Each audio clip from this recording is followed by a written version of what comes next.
Donc, j'ai le plaisir donc d'accueillir Benoît Ducange, que je remercie donc d'avoir accepté d'animer cette table ronde, qui est enseignant de mathématiques chargé de mission numérique et innovation pédagogique à l'INSPE de l'Académie d'Amiens, co-animateur du groupe de travail numérique du réseau des INSPE. Et donc, je donne la parole pour animer et présenter les intervenants. Merci. Merci. Voilà, on va avoir besoin de votre micro pour nos intervenants. Merci. Donc, je ne représente pas Pierre-Yves que vous venez d'entendre. Nous accueillons Christine Michel, qui est professeure des universités en sciences de l'information et de la communication à l'Université de Poitiers, directrice du département IME, ingénierie, médiation, e-éducation et chercheuse au laboratoire Techné. Nous accueillons également Pascal July, qui est directeur général de l'ALILO et vice-président scolaire de EdTech France. Et nous accueillons Salomé Cogent, maîtresse de conférence en psychologie de l'éducation à l'Université de Grenoble-Alpes et titulaire d'une chaire Mayaï. Donc la question qu'on va se poser, là, on va rentrer un petit peu dans le détail de ce que c'est que former à l'IA et former par l'IA, hein, puisque l'enjeu est pour nous de nous emparer de cette question dans la formation initiale des enseignants. Et notre première question, ça porte sur la formation des futurs enseignants en formation initiale. Donc on a eu déjà l'arrivée et le développement des outils numériques qui a fait évoluer nos pratiques.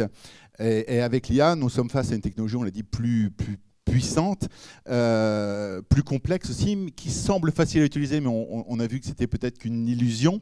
Un objet de nature complexe qui évolue très rapidement et qui questionne peut-être encore plus nos pratiques et les valeurs de l'école, voire les valeurs de la société, vous nous avez dit. Donc avant toute chose, ce qu'on peut se demander, c'est en quoi l'accès à l'IA modifie le rapport au savoir des élèves et le rôle des enseignants, et je parle ici des enseignants du primaire et du secondaire. Et la question un peu naïve que j'ai envie de vous poser, et je vais peut-être commencer par vous, Madame Cogent, c'est finalement, est-ce qu'on acceptera encore demain d'apprendre à l'école ce qu'on peut trouver très facilement sur ChatGPT? Est-ce que ça a encore du sens de faire des tâches à l'école en se privant d'outils qui sont disponibles partout ailleurs? Finalement, quelle considération on va avoir pour un enseignant qui est mis en concurrence avec des outils qui sont extrêmement performants? Alors, vous le dites comme si j'avais la réponse à cette question. Absolument pas. Mais effectivement, c'est la question actuelle et je suis ravie aussi de participer à cette table ronde pour entendre les réponses des collègues sur cette question-là. Moi, ce à quoi ça me fait penser, c'est en fait, on est aussi à l'état, en termes de recherche, des premiers travaux sur ça. C'est arrivé tellement vite, cette appropriation directe dans les classes, en fait. Pierre-Yves l'a dit juste avant. C'est plus vieux, l'IA, et il y a déjà des travaux d'IA en éducation bien plus vieux que ChatGPT, mais le boom dans les classes fait se poser les questions d'une autre manière, une manière un peu rapide. Moi, ce à quoi ça me fait penser, c'est une étude qu'on a menée auprès d'enseignants premier, second degré, en leur demandant un petit peu leur acceptabilité générale des outils IA par rapport aux outils numériques. Ça leur fait peur, ça leur fait plus peur qu'un outil numérique classique. Et les enseignants second degré se déclaraient plus menacés par l'arrivée des outils IA que le premier degré. Et donc, on a voulu creuser un petit peu cette question-là, et pour l'instant, on n'est qu'à l'état de piste de réflexion par rapport à ce qu'on lit dans la littérature. On n'a pas reposé une autre étude auprès des enseignants. Ce qu'on voit, c'est que les enseignants second degré, ils sont très axés performance. Un peu plus axés performance que le premier degré. Ils ne sont pas tous très axés performance, mais c'est normal, il y a le brevet, il y a le bac, il y a des échelons comme ça importants. Et premier degré, leur priorité, ça semble être plutôt le développement de compétences chez l'élève, le développement de l'élève aussi en tant qu'humain. Et en fait, en ça, ils ne sont pas en concurrence directe avec les outils IA, parce que les outils IA ne sont pas sur ces questions-là. Ils sont aujourd'hui sur des questions de performance, d'optimiser la performance, de rendre un devoir qui va donner une bonne note. Et donc, ça amène forcément à réfléchir le rôle que doit avoir l'enseignant dans le premier et dans le second degré, et de peut-être parfois changer les pratiques, rebasculer un petit peu sur ce qu'on va apporter, comment cohabiter avec l'IA, qui permet effectivement d'optimiser certaines performances, quelles compétences on juge nécessaires à garder du côté de l'élève, et peut-être quelles compétences maintenant on va déléguer à l'outil beaucoup plus facilement. Et du côté de l'enseignant, pour ceux qui seraient un petit peu trop axés performance, revenir sur axé développement de l'élève, développement de l'humain, etc. Ce qui permettrait de cohabiter, de déléguer certaines tâches à l'IA et de se garder des tâches humaines. Mais je n'ai pas plus de détails sur quelles compétences. Donc ça pourrait être une opportunité finalement. Eh ben c'est une opportunité un petit peu rapide qui nous arrive, mais effectivement de repenser ce rôle-là, de le redéfinir en fait, ce rôle-là aussi.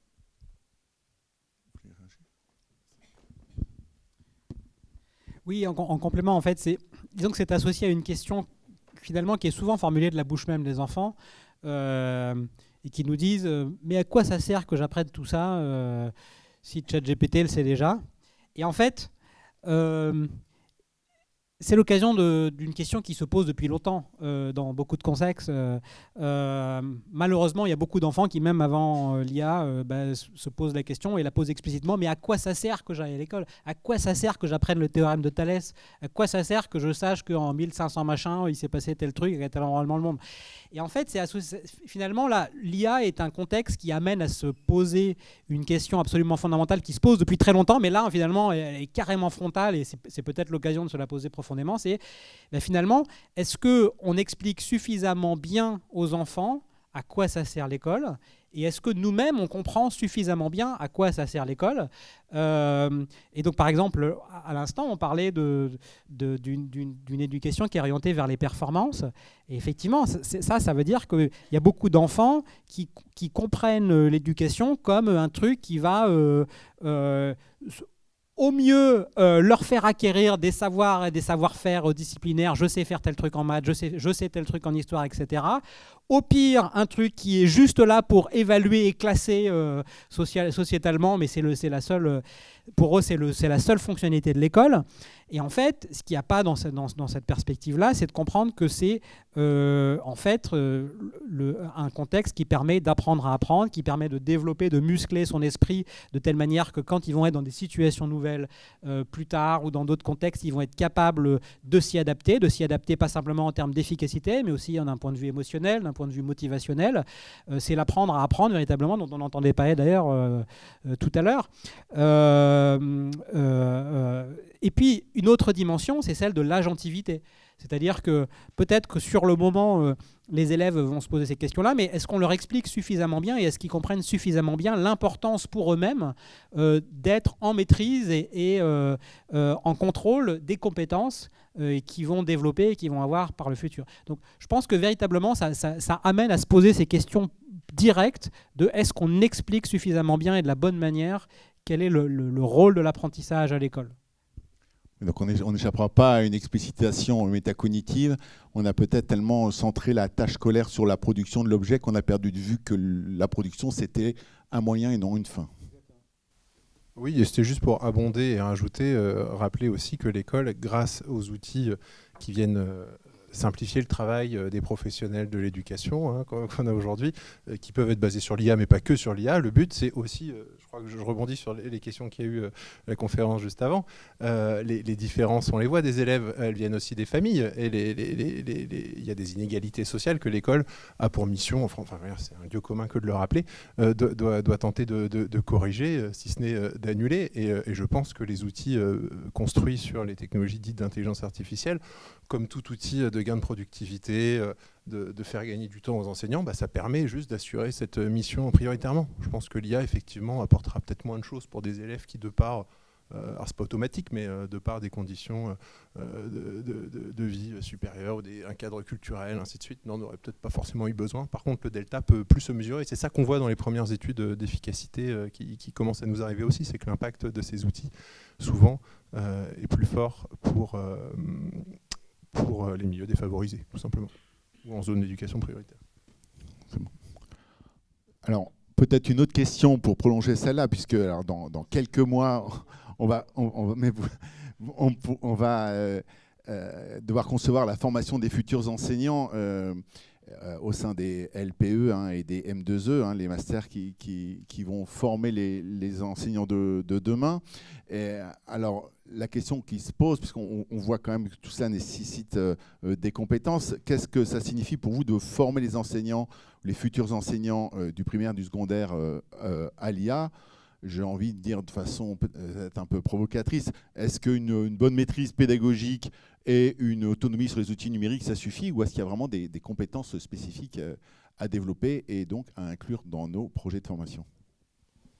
Alors bien sûr, c'est une base, c'est fondamental. S'il n'y a pas une bonne maîtrise, une bonne compréhension, il n'y a pas qu'une histoire de maîtrise. Voir le type de présentation qu'on vient d'avoir, ça permet d'avoir un panorama un peu global sur, dans le fond, qu'est-ce que c'est que ces technologies-là ? Comment elles fonctionnent, quels sont les chemins de traitement sur les données, comment est-ce que ça marche, comment est-ce qu'on les interroge. On a du langage naturel, donc on a l'impression qu'on n'a qu'à leur parler, et ça suffit. Mais en fait, non. Un prompt, c'est une requête, de la même manière qu'on apprenait à faire des requêtes à des moteurs de recherche quand ils sont arrivés. Donc c'est un préalable, mais ce n'est pas suffisant. Il y a un aspect qui est important, c'est d'abord de ne pas reproduire les erreurs qui ont été faites sur le numérique en général. On voit que la formation au numérique qui a été réalisée en formation initiale et en formation continue est relativement peu efficace et que les enseignants ne savent pas vraiment comment utiliser le numérique, à part toujours dans le premier degré. Dans le premier degré, il y a une capacité à s'emparer du numérique qui est bien plus variée que dans le second degré, par exemple. Mais en tout cas, la formation qui a été réalisée pour le numérique ne doit pas être reproduite pour l'IA. Donc, entre autres, ce qui est intéressant pour des enseignants, c'est de leur montrer à quoi ça va leur servir dans leur métier. Qu'est-ce qui est efficace, qu'est-ce qui est utile ?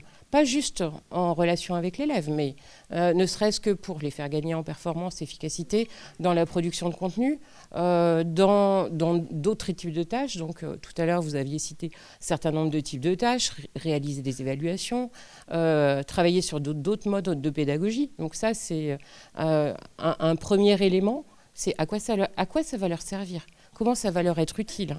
Et puis ensuite, montrer des cas pratiques. Des exemples, une variété de types de pédagogie différentes qu'on peut faire avec l'IA. L'analyse critique, se faire poser des questions, ouvrir l'esprit. Ça, oui, on peut enseigner en formation initiale pour des enseignants du premier ou du second degré, à la fois l'utilité pour eux en tant que professionnels et l'utilité pour eux quand ils sont en situation de classe avec des élèves. Donc des principes pédagogiques différents qui sont applicables avec l'IA. Avec un socle, bien sûr, de comprendre comment ça marche. Oui, donc j'entends comprendre techniquement pour avoir les principes de la nature de ce que l'on est en train de manipuler, savoir techniquement le faire fonctionner, mais aussi rencontrer un grand panel, vivre des expériences et rencontrer un grand panel d'usages et étudier leur efficience, leur efficacité, on va dire le réalisme de ce que ça peut apporter dans les situations pédagogiques qu'ils vont rencontrer. Oui, tout à fait. Et puis, alors, c'est pas la question, mais ça ne peut pas aller sans une réforme de la manière d'enseigner globalement à l'université. Alors voilà, est-ce que ça va plus loin et finalement, bien sûr, est-ce qu'on outille des pratiques qui sont déjà en place ou est-ce qu'on ouvre, on va permettre d'enseigner différemment ? Alors, de toute façon, on a fait un peu l'autruche avec les autres technologies numériques, avec l'IA, c'est impossible de faire l'autruche. C'est vrai pour la formation des enseignants, mais c'est vrai pour tous les métiers. C'est vrai dans toutes les disciplines. Les enseignants, les formateurs universitaires, comme on le voit pour le lycée, pas encore pour le premier degré, mais se questionnent parce qu'en phase 2, ils font un devoir maison, ils font un contrôle avec une techno. Qui répond ? Est-ce que c'est une IA qui répond ? Est-ce que c'est l'élève qui répond ? Donc déjà, la question se pose pour tout le monde. Comment est-ce qu'on change les pratiques d'évaluation pour être sûr qu'on teste bien ce qu'on voudrait tester ? Donc ça, c'est une première question. Et tout le monde se la pose, cette question. Il n'y a pas qu'à l'INSPE et il n'y a pas que pour les enseignants. Mais les enseignants doivent se la poser doublement parce qu'eux-mêmes vont être enseignants. Donc ils vont devoir trouver des réponses à ça dans leur pratique effective. Mais La question, elle est générale et il n'y a pas encore forcément de réponse vraiment claire, si ce n'est qu'il faut expérimenter avec les élèves, il faut tester les capacités des élèves en dehors. Donc, vous disiez reprendre papier-crayon. Nous, on dit à l'université avoir des évaluations à l'oral. Voilà, qu'est-ce qu'il nous répond à l'oral? Mais on ne peut pas faire passer tout le monde à l'oral.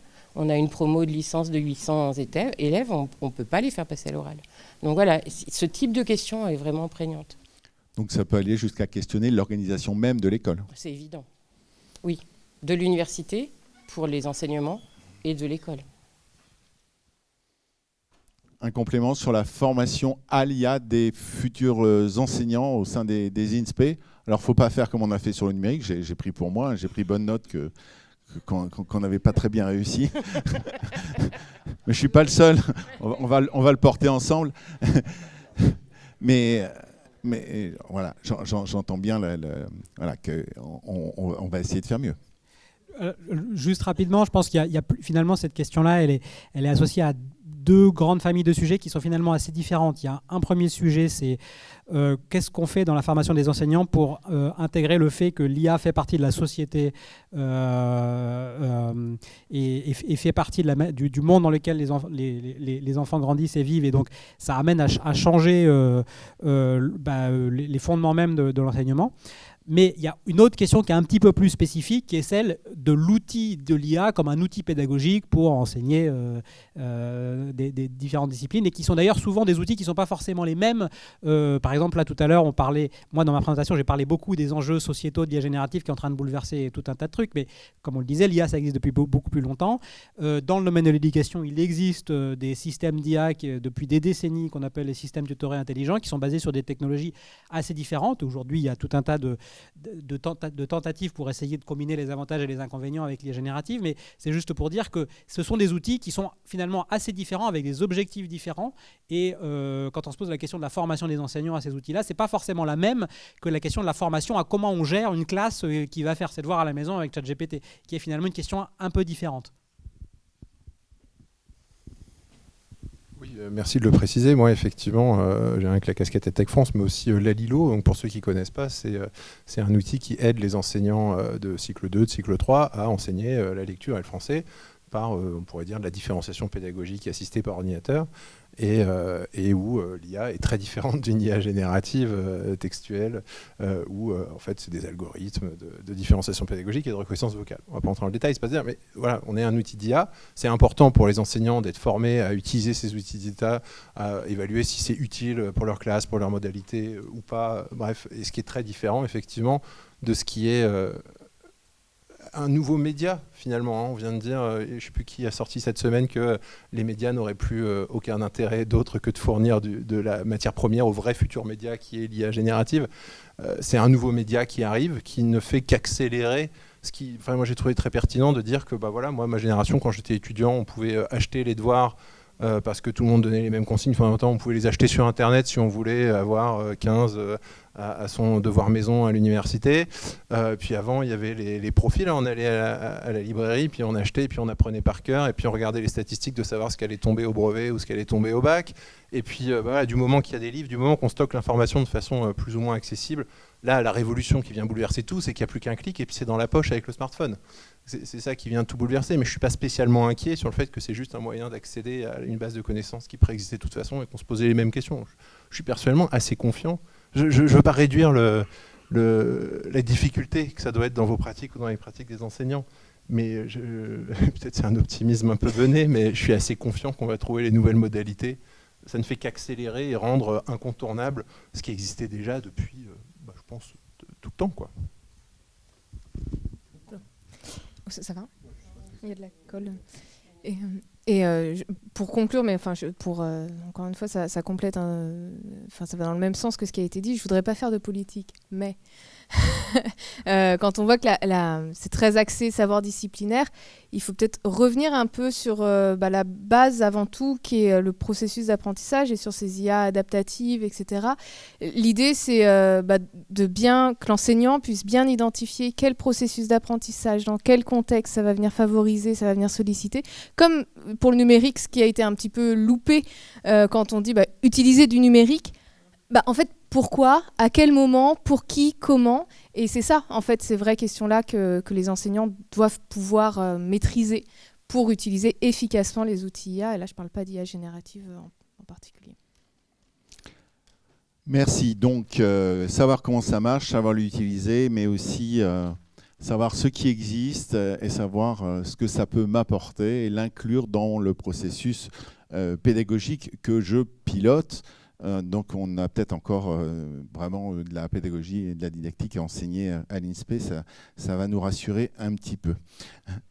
Donc l'autre sujet, puisque notre sujet était en deux parties, formé à l'IA, qui est voilà, ciblé sur nos étudiants, les futurs enseignants du premier et du second degré, mais aussi formés par l'IA, c'est-à-dire que comment nous, au sein des INSPE, on s'empare de ça pour en faire un véritable plus pour notre formation. Alors, on peut penser qu'on est nous-mêmes inspirants pour nos étudiants, et donc quelque part, ce que l'on va mener dans nos classes, ça va être, ça va aussi participer à la place et le rôle de l'IA dans la formation, dans la tête de nos étudiants. Donc la question que je voudrais vous poser, c'est comment, comment l'IA générative, elle transforme la formation initiale des enseignants, parce que là, sur le coup, on est face à des adultes, et voilà, on a l'aspect notionnel, réglementaire, pédagogique, etc. Voilà, est-ce qu'on va gagner en efficacité? Est-ce que ça sert à faire la même chose mieux, en quelque sorte? Ou est-ce que ça veut dire qu'il faut qu'on repense complètement, et c'est peut-être l'occasion d'enseigner différemment? Ça va peut-être se rejoindre avec la question précédente, d'ailleurs. Moi, je pense que c'est inévitable d'enseigner différemment. Enfin, alors pas forcément différemment. S'il vous plaît. Pas forcément différemment drastiquement, puisque je pense que les pratiques existent déjà. C'est juste une histoire de dosage entre beaucoup de pratiques à l'université qui sont assez descendantes, assez magistrales, et donc ces pratiques-là doivent drastiquement diminuer, puisque l'IA est en compétition, on va dire, avec les enseignants sur ce type de médiation, même si on le voit, un élève, même s'il a bien appris, et si l'enseignant fait bien son boulot, un élève qui requête une IA n'aura jamais la qualité d'une présentation synthétique et choisie qu'un enseignant averti pourrait faire. Donc, mais en tout cas, le volume horaire dédié à ce type de pratique-là doit drastiquement diminuer au profit de pratiques plus actives. Et bien sûr que ces pratiques plus actives, pas systématiquement, l'IA est un outil comme d'autres outils. Ces pratiques plus actives doivent introduire de la technologie. Laquelle, de l'IA ou autre chose, ça fait partie de cette expertise que les enseignants doivent apprendre à avoir pour, quand ils seront en classe, choisir le bon outil au bon moment. Il n'y a pas que former à l'IA, il y a former à toute une palette de moyens, et l'IA est un de ces moyens-là, et avec une puissance assez phénoménale, parce qu'en termes d'utilisabilité, c'est très facile de les utiliser dans le cas d'un TP, dans le cas d'un projet, dans le cas d'autre chose. C'est assez direct de produire des résultats. Mais justement, ces résultats produits rapidement, quelle est leur valeur? Et bien là, on peut travailler sur l'analyse critique, le développement, apprendre à apprendre, se questionner, se positionner. Et l'élève, de toute façon, l'étudiant est à un statut quand il sort, il faut qu'il soit capable d'évoluer tout seul, parce que la société va continuer à tourner. Et puis parce qu'il va arriver dans une école ou un établissement sur lequel il va falloir qu'il apprenne à s'adapter. Donc il faut juste fournir ça par des pédagogies qui soient plus actives. Alors des pédagogies actives, on leur donne déjà des activités à réaliser, des activités d'analyse de production d'élèves, des activités de production, d'activités pédagogiques, de scénarios, etc. Donc toutes ces activités qu'on confie actuellement à nos étudiants sans qu'elles soient outillées, est-ce que demain, c'est des activités que l'on va outiller au sein de la formation? Est-ce que c'est des activités qui seront outillés quand eux les mèneront, quand ils vont eux-mêmes concevoir leurs séquences, leurs séances, quand ils vont eux-mêmes analyser les productions de leurs élèves. Donc voilà, quelle place on donne à ces outils dans notre formation initiale pour développer les compétences des futurs enseignants. Pour moi, elle est centrale. C'est comme un stylo. Donc il faut qu'ils apprennent à écrire avec ce stylo-là. D'accord. Donc ça fait partie de l'environnement, oui, de l'enseignant de demain. Donc on apprend ces gestes métiers, on va dire, avec on va dire, les outils qui seront à ma disposition demain. Un complément ? Et juste, il ne faut pas se dire que ils n'auront pas tout à l'école, enfin, ou ils n'auront pas tout à l'université. Mais bien sûr qu'ils n'auront pas tout. Mais ils auront pas tout parce que l'université n'est pas capable de tout acheter, mais surtout parce que ce qui existe quand ils sont à l'université, 6 mois après, ils sortent, ça n'existe plus ou il y a quelque chose de meilleur. Et eux, il faut qu'ils soient capables de le comprendre et de s'en emparer, de ce quelque chose qu'ils n'avaient pas à l'université. Donc ils auront quelque chose. C'est pas forcément exhaustif de toutes les technologies qui existent, mais en tout cas, il faut qu'ils aient pu avoir une visibilité d'une variété de technologies. Les IA adaptatives, les IA génératives, tout type, même juste des outils d'écriture plus simples, un PowerPoint. Il faut qu'ils soient capables de manipuler un panel de technologies différentes pour qu'ensuite, dans n'importe quel contexte, ils puissent produire et s'adapter, en fait. Oui, donc j'entends bien travailler avec l'ensemble des ressources disponibles, y compris celles qui intègrent de l'IA. Et ma question était aussi, jusqu'où aller utiliser l'IA, par exemple, dans les recherches, dans la conception de mon mémoire. Ça semble aujourd'hui tout à fait acceptable, à condition d'avoir appris à utiliser les bons outils qui vont me renvoyer des résultats de qualité. Mais jusqu'où aller dans ce domaine ? Est-ce qu'on va aller jusqu'à faire rédiger son mémoire avec de l'IA au sein des INSPE demain ? Ce qui est vrai au sein des INSPE est vrai dans tous les labos de recherche. Tout le monde le fait à une dose. Donc il y a une assistance. Le tout est de savoir où on place l'assistance. Mais tout le monde le fait.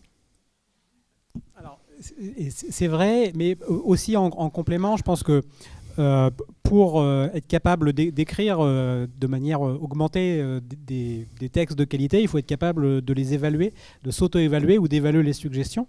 Et donc, en fait, au-delà de l'utilisation de ces outils pour produire, je pense que c'est extrêmement important d'apprendre à analyser les résultats de ces outils. Et ça, je pense que ça peut être fait dans des nouveaux scénarios pédagogiques qui restent à inventer. Mais par exemple, personnellement, je ne suis pas ultra fan d'encourager les élèves à ce stade d'écrire leur mémoire avec des logiciels d'IA générative. Par contre, une activité que potentiellement est assez utile, c'est je leur donne un sujet qui est le même pour tous. Ils ont tous le droit d'utiliser ChatGPT.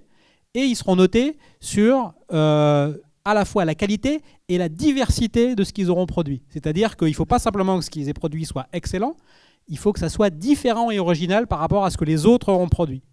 Et là, ils vont être obligés de faire des choses particulières dans leur utilisation de ces systèmes d'IA génératifs, parce que s'ils ne font rien de spécial, ils auront tous la même copie. Et là, ça va les amener à la fois à apprendre à utiliser de manière un peu plus divergente ces outils-là, apprendre à analyser, à structurer. Et je pense que ça, c'est juste un exemple, et probablement que c'est un exemple qui est largement amélioré. Je pense qu'il y a tout un tas de scénarios pédagogiques qui n'existent pas encore, qui sont à inventer, qui sont à explorer, et qui peuvent faire partie de la boîte à outils qu'ils peuvent acquérir pendant ces formations. Donc là, vraiment acquérir de nouvelles compétences en lien avec la maîtrise de ces outils. Oui, c'était juste pour continuer la métaphore de exactement. Je me souviens de gens qui disaient que c'était absolument odieux d'utiliser des correcteurs orthographiques ou grammaticaux automatiques il y a 15 ans, ou 20 ans. Mais et du coup, on en revient à ça. Effectivement, la production d'écrit, ça reste une capacité centrale à acquérir dès qu'on se met à apprendre à lire, à écrire. La question à se poser, c'est pourquoi l'utilisateur, qui est rationnel comme les autres, n'a pas envie que cette production d'écrit de la faire à la main. Je pense que personne n'a envie de générer un roman en cliquant sur un bouton sur ChatGPT. Par contre, quand certains chapitres de son mémoire de fin d'études, quand il s'agit de faire la revue de littérature ou la bibliographie, moi je faisais de l'histoire, bon, effectivement, si j'avais eu ça à l'époque, ça m'aurait fait gagner juste un temps incroyable, et c'est rationnellement que je me serais fait assister. Toute la question de savoir est où on place l'originalité, et est-ce qu'il est ou pas utile de placer de l'effort dans refaire quelque chose que la machine sait très bien copier, ou en fait produire aussi bien que l'humain, et c'est changer les standards d'évaluation. Et pour rebondir sur ce qui a été dit sur la capacité à juger ce qui sort, pour en avoir lu des mémoires rédigées par ChatGPT, en fait, c'est pas ouf. Et parce que nous, on est experts du domaine et du sujet qu'on donne en mémoire. Les étudiants, non, et c'est normal. Et en fait, ChatGPT leur sort un truc qui ressemble à quelque chose de bon. Et effectivement, ça a de la gueule. C'est quand même, ça met des jolis mots dans un bon ordre. Et en fait, on se rend compte souvent sur cet exercice en particulier que c'est souvent un peu trop creux. Mais, enfin, c'est pas que cet exercice en particulier, mais là, le mémoire. En fait, les étudiants, de mon recul, les étudiants qui utilisent ChatGPT pour faire leur mémoire, ceux qui ont une bonne note, c'est ceux qui auraient une bonne note sans ChatGPT. Parce qu'en fait, ils l'utilisent pour appuyer certains points, pour reformuler, pour trouver certains éléments, mais ils sont capables d'analyser, de se dire là, c'est peut-être pas assez creusé, etc. Et ceux qui, de toute manière, auraient eu une mauvaise note, ils utilisent ChatGPT, ils n'ont peut-être pas une aussi mauvaise note que ce qu'ils auraient eu autrement, parce qu'il n'y a pas de faute d'orthographe, mais c'est pas un super mémoire en général. Voilà, ça, pour l'instant, ça se voit encore un peu. Oui, et j'ai envie de rebondir sur ce que vous disiez tout à l'heure, sur le sens de l'activité qu'on donne. Finalement, à quoi ça sert de l'écrire, ce mémoire? Est-ce que finalement, c'est le résultat qui nous intéresse? Parce que finalement, un mémoire de master, je dis pas, c'est pas avoir de mépris, mais c'est pas forcément un écrit particulièrement intéressant en soi. Par contre, le processus et ce que l'on a appris en écrivant ce mémoire, c'est plutôt ça qui nous intéresse que le résultat en lui-même. Et je crois qu'il ne faut pas oublier aussi que tous ces étudiants qui produisent des mémoires au kilomètre, ils ont des tuteurs. Et le tuteur, son rôle, c'est de pointer vraiment que ça ne va pas. Et là, l'enseignant reprend tout son rôle. Ce que dit Salomé et ce qu'on a tous constaté en lisant des pages et des pages de vacuité, il faut le leur dire en face à face. Et si derrière c'est juste une évaluation, moi ça m'est arrivé c'était pas un mémoire, parce qu'un mémoire du coup on reboucle très souvent avec son étudiant, donc on peut lui dire mais là ça veut rien dire, ou là c'est complètement hors sujet, ou ça va pas, donc et on lui dit mais ça tu l'as pas écrit toi, donc on lui pointe qu'on l'a vu. Mais dans d'autres cas, des évaluations qu'on récupère, et il y a une seule évaluation, c'est compliqué de mettre 2 ou 3, parce qu'on se dit, derrière, il va faire appel, machin. Donc, on se met à 6 ou 7. On le fait. C'est notre responsabilité de le faire. Et de leur expliquer pourquoi on leur met 6 ou 7. Parce qu'ils se disent, ça se voit pas. Eux ne le voient pas, mais nous, on le voit. Pour combien de temps, je ne sais pas. Mais en tout cas, là, on le voit. Oui, c'est difficile à prouver. C'est ce qu'on disait tout à l'heure. Dans tous les cas, ça reste une impression humaine. Alors, on parle de gagner en efficacité pour les enseignants des INSPE qui sont là, gagner en efficacité grâce à l'IA. Alors finalement, ma question, elle porte sur à qui va le gain? Alors, est-ce que c'est pour les étudiants qui vont bénéficier d'un meilleur suivi, d'un meilleur accompagnement, d'un enseignement de meilleure qualité, aux enseignants qui vont, on a vu, améliorer peut-être leurs conditions de travail, se décharger de tâches répétitives dans leur préparation, correction, etc. Est-ce que c'est l'institution qui va pouvoir repenser le modèle économique de l'enseignement supérieur, puisque certaines tâches sont automatisées, elles ne sont plus vraiment à la charge des enseignants ou des BIAT? Ou est-ce que c'est au bénéfice de sociétés privées qui développent des outils numériques qu'il va falloir évidemment se payer, et donc pour lesquels il va falloir dégager un budget pour disposer de ces outils qui ont l'air de devenir indispensables. Alors, on peut répondre c'est un peu tout le monde, ou bien on peut essayer de dire finalement, est-ce que c'est une question importante? À qui va le gain? Alors oui, c'est une question importante dès qu'on a une avancée sociale, surtout qui fait autant parler depuis aussi longtemps et qui provoque autant de remous. Donc bien entendu, c'est une question cruciale. Néanmoins, dire que c'est une question cruciale, pour moi, ça n'interdit pas de dire que tout ce que tu viens de lister, oui, va en bénéficier. Alors, je rappelle quand même que tout outil n'a d'intérêt éthiquement quand on développe un outil pour l'utilisateur final. Le but, c'est pas de le piéger, c'est pas de le remplacer. Je sais que c'est des questions qu'on me pose régulièrement. Et non, personne n'a créé un outil pour faire ça. Par contre, au global, il y a la question effectivement du gain sociétal finalement. Alors moi, je fais pas Mistral ou ChatGPT, mais dans ce que je fais, c'est ça la question. C'est est-ce que oui ou non, enfin, pour le dire simplement, moi, je veux mettre fin à l'illettrisme. Bon, on peut se dire ça, des grandes missions, donc participer à ça. Oui, je pense qu'effectivement, si on avait les moyens de mettre un professeur par élève, c'est le cas extrême, mais ça marcherait très bien. Personne n'en doute, personne ne fera mieux que ça. Le problème, c'est que ça coûte très cher, et donc effectivement, les nouvelles technologies, dont l'IA, mais il n'y a pas que l'IA, mais c'est comme ça depuis tout le temps, je dis quelque chose, c'est un lieu commun, visent à faire mieux avec moins, et à permettre singulièrement au plus grand nombre d'arriver à mieux. Quand on disait au moins les élèves peut-être n'auront pas de faute d'orthographe, du coup ils gagneront 3 points. Pour moi c'est déjà un progrès, parce qu'en fait l'IA, oui c'est pas parfait, on va perfectionner, il y aura des meilleures réponses dans 6 mois, mais peut-être que ceux qui avaient un accès plus difficile à la production d'écrits pour plein de raisons, pourront au moins rendre leur mémoire et avoir plus de points qu'avant. Donc on a déjà en fait finalement un gain si on juge que l'orthographe est quelque chose qui doit encore être aujourd'hui faire partie du barème. Tout ça pour dire, oui, tout le monde doit gagner, la société aussi. Et donc, pour répondre quand même à la question des sociétés privées, parce que je représente ici, je ne suis pas chercheur, moi, effectivement, je suis chef d'entreprise. La EdTech, elle vient faire ça, elle vient proposer des outils à la société qui permettent de déléguer certaines tâches à la machine pour créer des assistants virtuels, en fait, pour les professionnels. Là, on parle des enseignants aujourd'hui ici. L'IA va bien entendu aussi aider les médecins, enfin, on en parle, vous l'avez tous vu, hein, les médecins, les militaires, les chefs d'entreprise, les gens qui font de la logistique, tout comme il est depuis longtemps dans plein de secteurs. Hein, L'IA, ça date d'il y a 70 ans, je ne sais pas, peut-être même avant. Donc, bien sûr, tout au-dessus, la question de savoir, pour moi, la grande question qu'il y a là-dedans, c'est est-ce que les intérêts seront alignés ? Est-ce que l'utilisateur final, quand c'est l'élève, quand c'est le professeur, quand c'est le financeur, finalement, quand c'est les pouvoirs publics, quand on parle de l'école, c'est peut-être là qu'on a un sujet.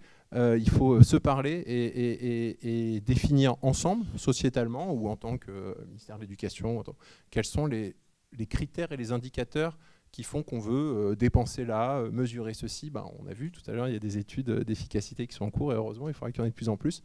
Et voilà, qu'on définisse quel est le critère de succès, quel est le critère d'intérêt social de telle IA pour s'assurer que tous les acteurs en bénéficient de la même façon. Et pour revenir sur un côté plus théorique dans les modèles d'acceptabilité et d'usage réel des technologies, peut-être le facteur le plus important dans la prédiction de l'intention d'usage par l'utilisateur final, donc enseignant, hein, parce que c'est lui techniquement, là je reviens sur les IA utilisées en classe, c'est l'utilité perçue, pas forcément l'utilité réelle, mais en tout cas l'utilité perçue.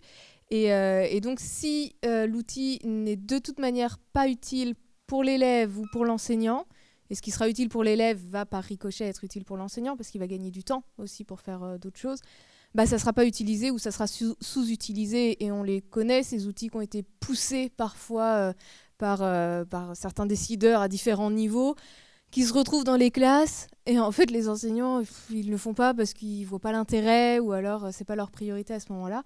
Donc il faut vraiment mettre cette priorité et que ce soit clair pour tout le monde, l'utilité pour l'élève et pour l'enseignant, parce que c'est ça qui va être prédicteur d'un bon usage aussi de l'outil, d'un usage éclairé et efficace, quoi. Un usage forcé n'est jamais bon, il ne faut jamais déployer. On pourra reparler après de la liberté pédagogique de l'enseignant et de comment garantir les modalités d'équipement et en ressources et en équipement laissées au libre choix de l'enseignant. C'est un élément très important porté par EdTech France. Je crois porté par les enseignants aussi. Ah oui, on est bien c'est un peu leur marque de fabrique et effectivement l'utilité perçue c'est l'un des deux piliers. Le deuxième pilier c'est la facilité d'utilisation. Et donc en ce sens-là, tous les acteurs EdTech et ce qui fait parler beaucoup avec les IA génératives, c'est cet aspect-là, la facilité d'utilisation aussi. Et peut-être qu'il y a eu de manière un peu imposée différents types de technos qui ont été introduites de manière forcée dans les classes, qui potentiellement pouvaient être utiles, mais qui n'étaient pas du tout faciles à utiliser. Alors il y a un aspect d'ergonomie qui est un des aspects, mais il n'y a pas que ça. Il y a aussi concrètement, dans une situation de classe, comment est-ce qu'on introduit tel techno ? À quel moment on l'introduit ? Donc les études qui sont uniquement sur les aspects un peu conceptuels doivent aussi se mettre dans des situations de terrain, et on reboucle avec un petit ce qui a été dit ce matin sur les liens entre la recherche, le terrain et ce qui doit monter après au niveau de la formation. Il y a des choses qui pourraient être super, mais qui ne marchent pas. Qui ne marchent pas parce que les classes sont surchargées, parce que les enfants ne sont pas en capacité à ce moment-là d'être en autonomie, qui ne marchent aussi pas parce qu'il n'y a pas de Wi-Fi dans l'établissement. Enfin, des trucs très concrets, en fait, qui sont liés aux situations. Donc ça aussi, c'est intéressant de les prendre en compte. Et aussi, peut-être, tout à l'heure, on parlait de cette question délicate de l'alignement et des bénéfices pour les différents acteurs de l'écosystème. Et je pense que c'est important de se poser cette question sur le long terme.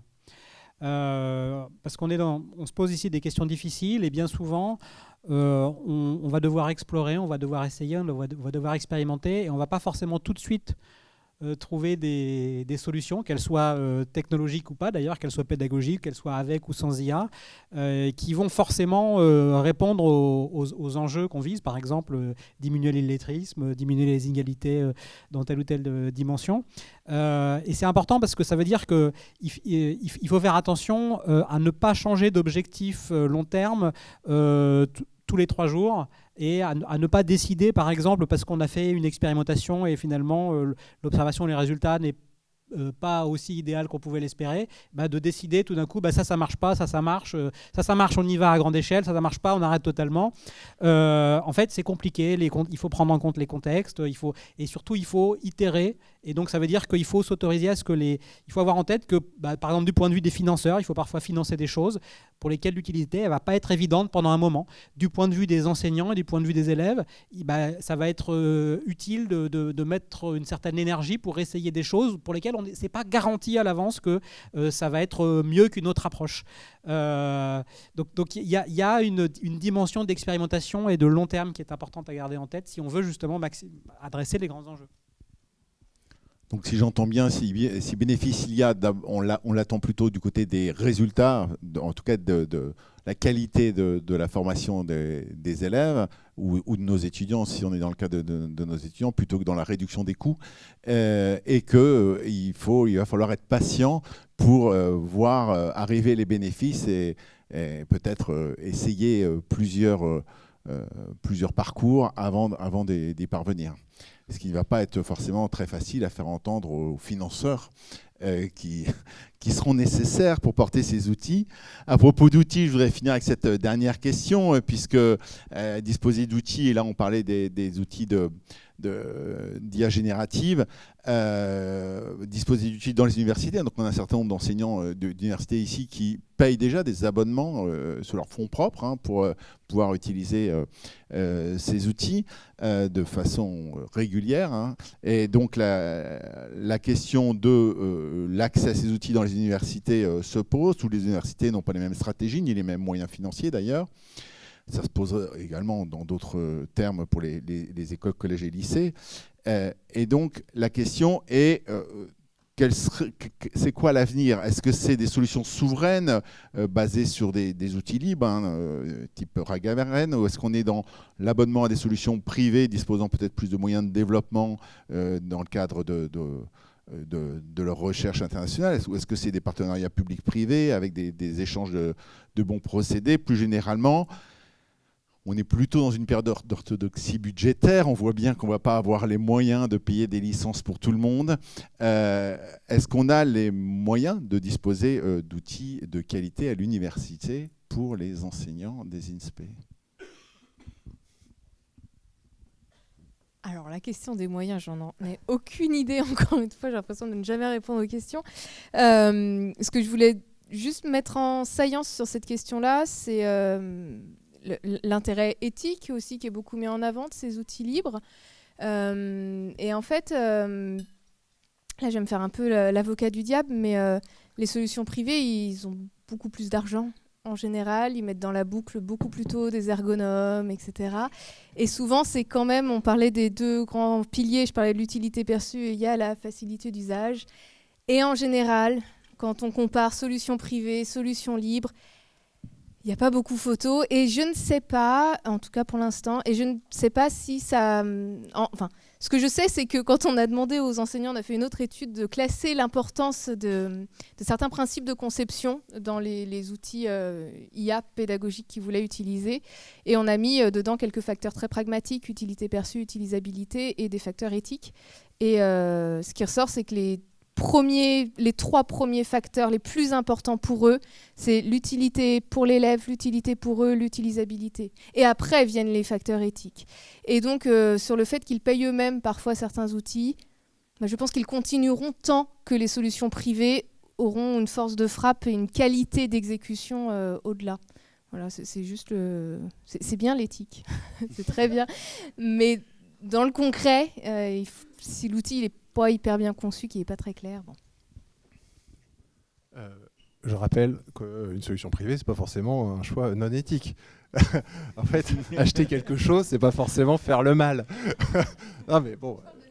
Oui, non, mais j'entends. Oui. Mais ceci, pour répondre à la question, je pense que les solutions privées s'opposent pas à l'open source, s'opposent pas aux partenariats publics-privés.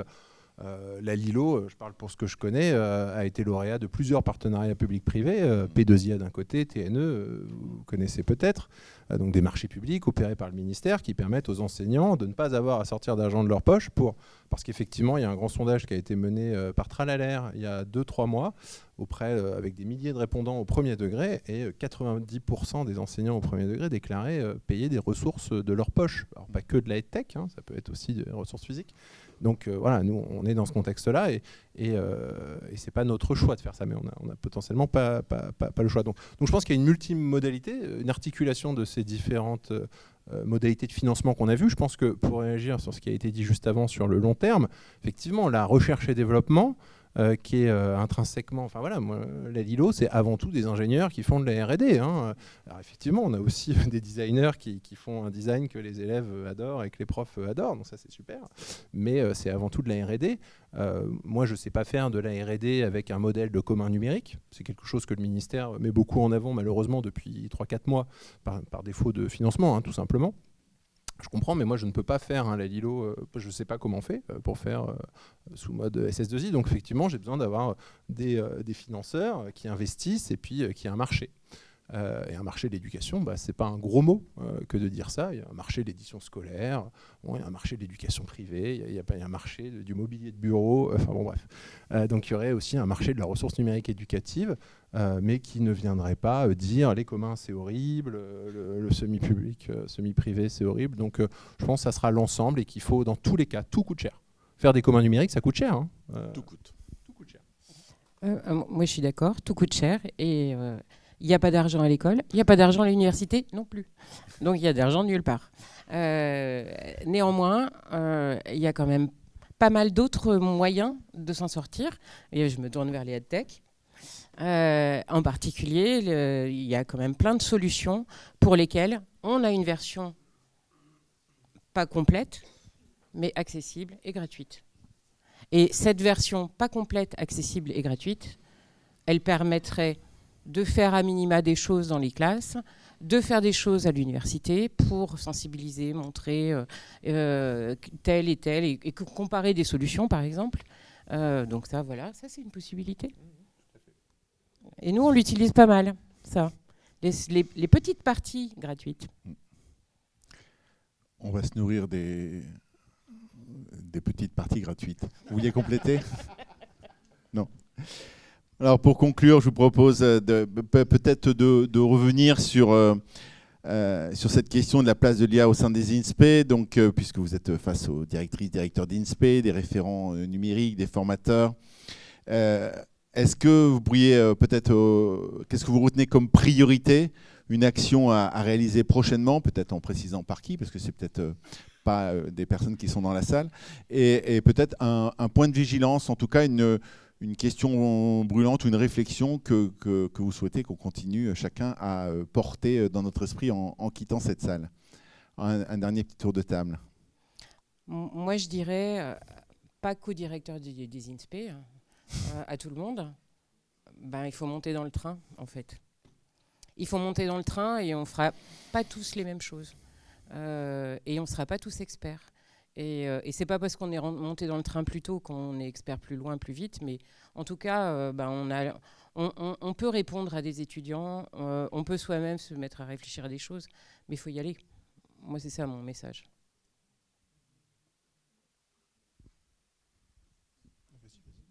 Toujours des choses à dire, moi. J'avais préparé en 2 points. Priorité. La priorité. En priorité. En priorité. Redéfinir et remettre à plat le rôle de l'enseignant et les compétences qu'on veut absolument que les élèves maîtrisent. Et ça, c'est peut-être un travail qui mérite d'être fait depuis bien longtemps, mais qui là est devenu nécessaire et on n'a absolument plus ce choix-là. Et en point de vigilance, parce que c'est aussi un petit peu mes travaux de recherche, mais et j'y suis confrontée parfois avec fracas lors de certaines conférences, éviter les discours alarmistes. L'IA de toute façon, déjà c'est là, mais faut pas que ça empêche de réfléchir sur le fond, sur les processus d'apprentissage, sur les opportunités que ça offre. Garder un esprit critique sur effectivement les questions éthiques, tout ce que ça pose aussi comme point de vigilance concrètement. Mais voilà, éviter cet appel à la peur, à l'émotion de l'IA qui serait meilleur que l'humain. Bah oui, c'est meilleur que l'humain sur certaines tâches. Ok, c'est meilleur que l'humain sur plein de tâches. Qu'est-ce qu'on en fait? Et de garder un discours raisonné et étayé par la science. Merci. Du coup, je vais rapporter la petite note économique. Je pense que ce qui est crucial, non mais c'est ce qui a été dit, ça va très très vite, les investissements sont massifs. Et à l'heure où on voit le président chinois, le président américain quasiment la même semaine signer des executive orders à tour de bras pour l'IA, investir X milliards, bon, ça devient, on a la tête qui tourne. Et nous, on nous dit, bah non, en fait, il ne se passe rien, l'université n'a pas d'argent, l'école n'a pas d'argent. Effectivement, c'est inaudible. Donc l'urgence, elle est là. Et c'est important de trouver des financements. Et là, on reboucle avec la liberté pédagogique qui permettent aux professeurs, chacun dans leur classe, d'activer ou pas telle licence, de pouvoir dépenser de l'argent selon leur libre choix. Il y a des modèles qui existent pour ça. Nous, on lutte au sein de Tech France pour la mise en place d'un compte ressources, chèque ressources, qui permettrait à chaque professeur de choisir ses ressources. C'est urgent, ça coûte cher. Mais ça a été gelé depuis 1 an par la Banque des Territoires, le secrétaire général pour l'investissement, parce que 4 ministres de l'éducation, X temps, bon bref, vous êtes encore plus impacté que moi. Mais l'urgent, il est vraiment là parce que les boîtes françaises, Tech France, il y a 500 entreprises de la tech, hein, c'est pas que du scolaire, mais c'est énorme. Et il y a Evidence Bay aussi, dedans, que je connais bien, dont on a parlé plus tôt. On a des très belles entreprises, on a des super chercheurs qui sont très contents de travailler chez la Lilo ou ailleurs.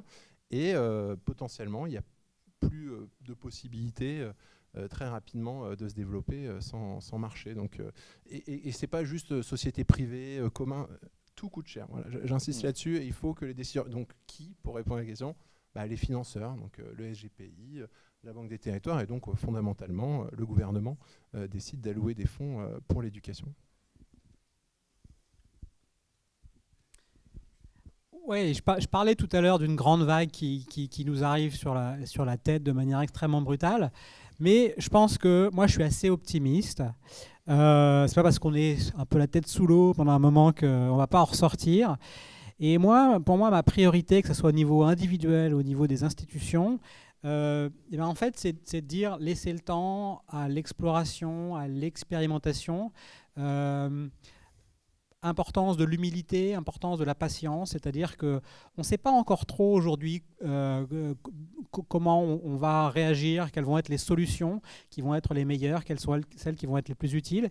Mais il n'y a qu'une seule manière de les trouver, c'est d'essayer, c'est d'expérimenter, c'est de mesurer les impacts et c'est d'être patient. C'est-à-dire que ce n'est pas parce que quand on essaye quelque chose et que ça ne marche pas qu'il ne faut pas continuer, persévérer un peu, changer d'une autre manière, faire une intervention dans un autre contexte.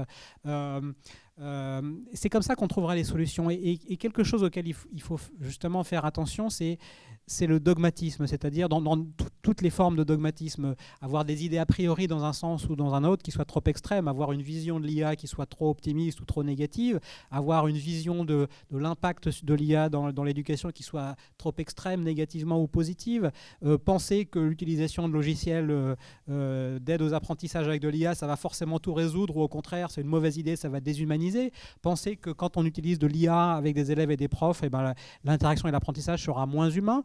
En fait, beaucoup d'idées a priori qu'il faut regarder de manière plus neutre, qu'il faut confronter aux résultats sur le long terme.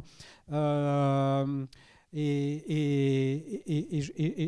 pareil, un autre dogmatisme dont on parlait, et je pense, je suis totalement d'accord, c'est pas parce que des solutions sont développées par des structures privées qu'elles vont forcément être mauvaises, c'est pas parce que des solutions vont être développées par des structures publiques et universitaires qu'elles vont être bonnes. Il faut vraiment expérimenter, mesurer. Mais si on fait ça et qu'on persévère, moi je suis vraiment optimiste. Merci Fia par cette note optimiste. Moi je retiens que le train est là, il faut monter dans le train, que même si on n'a pas beaucoup de moyens, on peut se nourrir des échantillons gratuits, qu'il faut continuer de s'appuyer sur nos compétences professionnelles de recherche, d'investigation pour trouver, pour construire la voie de demain, et puis que c'est peut-être aussi l'occasion d'interroger sur ce qu'on apprend à l'école et ce qui est essentiel nos élèves et nos étudiants demain. Merci beaucoup à vous.